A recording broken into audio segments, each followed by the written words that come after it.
Welcome to 4 sides TV. ప్రేక్షకులందరికీ మహాశివరాత్రి శుభాకాంక్షలు.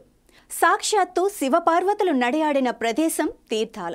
భక్తులకు కొంగు బంగారమైన తీర్థాల సంగమేశ్వర స్వామి దేవస్థానంలో మహాశివరాత్రి సందర్భంగా జరిగే జాతరకు ఖమ్మం నుంచే కాకుండా చుట్టుపక్కల జిల్లాల నుంచి కూడా భక్తులు వేల సంఖ్యలో వచ్చారు.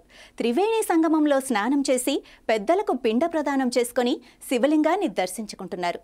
దక్షిణ భారతదేశంలోని రెండవ అతిపెద్ద శివలింగం ఉన్న ఆలయం కూసుమంచి గణపేశ్వర ఆలయం. మహాశివరాత్రి పర్వదినం సందర్భంగా కూసుమంచి శివాలయానికి తెల్లవారుజాము నుంచి భక్తులు పోటెత్తారు. కాకతీయుల కాలంలో నిర్మించిన ఈ శివాలయానికి ఎంతో విశిష్టత ఉంది.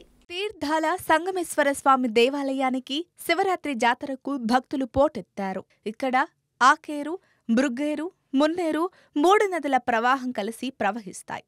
అందుకే త్రివేణి సంగమంగా పిలుస్తారు. 600 సంవత్సరాల చరిత్ర కలిగిన ఈ ఆలయంలోని శివలింగాన్ని సంగమేశ్వర స్వామిగా పిలుస్తారు.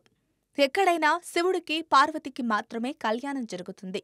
ఇక్కడ మాత్రం శివుడికి పార్వతితో పాటు గంగతో కళ్యాణం జరుగుతుంది. ఈ కళ్యాణం రాత్రివేళ జరుగుతుంది.